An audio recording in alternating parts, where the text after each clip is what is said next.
श्यामपि मंगलानां च कर्तारो वंदे वाणी विनायको। कहां से प्रारंभ हुई? बोले वर्णानाम अर्थ संज्ञानाम, वर्ण से, न रासे हुई न सासे हुई। रामचरितमानस की कथा प्रारंभ कहां से हुई? वर्ण से। किसी ने कहा वर्ण से ही क्यों प्रारंभ कर रहे हो? बोले भगवान अवर्ण है, भगवान अजन्मा है, निराकार है, लेकिन वर्ण धारण करके आ रहे, इसलिए वर्ण सबसे प्रारंभ है। रामचरितमानस कहां से प्रारंभ हुआ? वर्ण से। और रामचरितमानस समापन कहां से हुआ? आप लोग शांत रहिए। समापन कहां पर हुआ?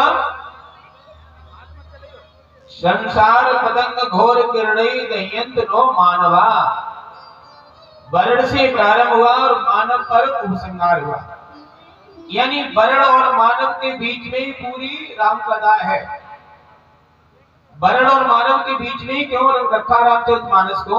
वर्ण से प्रारंभ किया और मानव का समाप्त किया। संसार पतंग घोर किरणई दह्यंत नो मानवा, यानी राम कथा पर किसी वर्ण का अधिकार नहीं है। गोस्वामी जी कहना चाहते हैं किसी वर्ण विशेष की कथा नहीं है। किसके लिए? संसार पतंग घोर किरणई दह्यंत नो मानवा, प्रत्येक मानव का अधिकार है राम कथा। अगर वर्ण और मानव के बीच में न रखते तो ब्राह्मण कहते मेरा अधिकार है केवल राम कथा पर, राम कथा सुनने का। क्षत्रिय कहते नहीं, मेरा अधिकार है, भगवान मेरे वंश में आए। वैश्य कहते मेरा अधिकार है, धन खर्च हम करते। शूद्र कहते मेरा अधिकार, सेवा हम करते।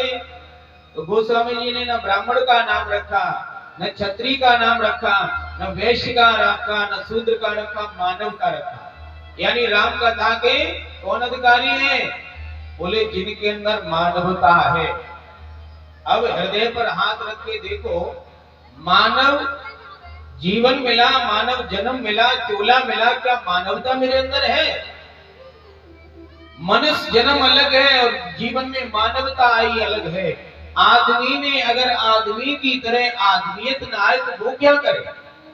किसी गधे से नहीं कहा जाता है गधा तू गधा बन, हे बैल तू बैल बन, लेकिन सभी साधु संत कहते आदमी से आदमी तू आदमी बन, हे मानव तू मानव बन।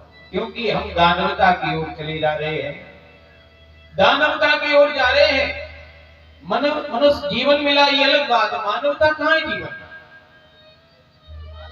मानवता दिखाई नहीं दे रही है।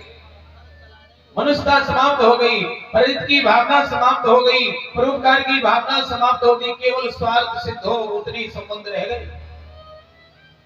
एक आदमी बहुत प्यासा था, पानी प्यास लग रही थी, वो निकल के जा रहा था तो एक मकान का दरवाजा खुल रहा था, प्यास से जान निकली जा रही, उसी मकान में वो चला गया। एक श्रीमान जी कुर्सी पर बैठे थे, ऑफिस था उनका। एक घड़े में पानी भरा था, घड़ा रखा हुआ था ढका हुआ। तो उसने कहा इधर कैसे आए? तो बोला साहब मुझे प्यास लगी थी, प्यास से प्राण निकले जा रहे, आपका दरवाजा खुला था तो मैं पानी के लिए चला आया। क्या बोला वो? पानी के लिए चले आए? क्या ये प्याऊ है? जो नहीं सो चले आते। क्या मैं तुमको पानी पिलाने वाला दिखाई दे रहा? दिखाई नहीं दे रहा है सज्जन आदमी का घर है, जो नहीं सो चले आते मुंह उठाकर। उसने मन में विचार किया मुझे दिखाई दे रही कितने बड़े सज्जन हो।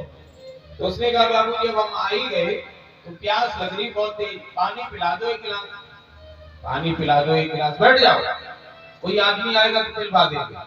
अब बैठ गया बेचारा, बैठे बैठे 20 मिनट हो गए, प्राण निकले जा रहे, प्यास लग रही। फिर बोला बाबूजी प्यास बहुत तेज लग रही है, एक गिलास पानी पिलवा दो। कह दिया नहीं, कोई आदमी आ जाएगा तो पिलवा दे, बैठ चुपचाप, कोई आदमी आ जाएगा तो पिलवा देंगे। बेचारा फिर बैठे बैठे 20 मिनट हो गए, अब उसकी जीभ सूख रही।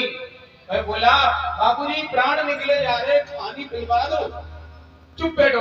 अभी हमने कहा नहीं कोई आदमी आ जाएगा तो पिलवा देंगे, हल्ला मचा के रखा। उसने कहा कोई आदमी आएगा तब पिलवा दोगे, तो थोड़ी देर के लिए तुम ही आदमी बन जाओ और पिला दो। थोड़ी देर के लिए तुम ही आदमी बन जाओ तो मानव में मानवता नहीं रही प्यारे। आदमी में अगर आदमी की तरह आदमियत ना आए तो वो क्या करे। तो वर्ण शब्द से प्रारंभ हुआ और मानव पर समापन हुआ रामचरितमानस का। इसमें 7 श्लोक पहले है। पहले गोस्वामी जी ने संस्कृत भाषा का सम्मान किया। संस्कृत में 7 श्लोक लिखे। 7 ही मंत्र क्यों लिखे? क्योंकि रामचरितमानस में 7 ही कांड है। बालकांड, अयोध्या कांड, अरण्य कांड, किष्किंधा कांड, सुंदर कांड, लंका कांड और उत्तरकांड। एक एक मंत्र एक एक कांड का प्रतिनिधित्व करता है, इसलिए 7 मंत्र लिखे।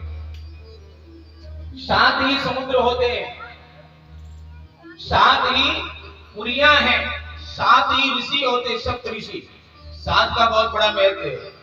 और 7 ही दिन होते हैं, 8वां दिन होता ही नहीं है। बोलो राधे राधे। रविवार से लेकर के शनिवार तक 7 ही दिन होते हैं। इसलिए 7 मंत्र लिखे गए। श्री राम जी की राशि भी 7वीं है। 12 राशि होती है, तो राम जी की राशि कौन है? तुला राशि। ये 7वीं राशि है, इसलिए 7 मंत्र लिखे गए। 7 मंत्र इसलिए भी लिखे गए होंगे कि संगीत में 7 ही स्वर होते हैं।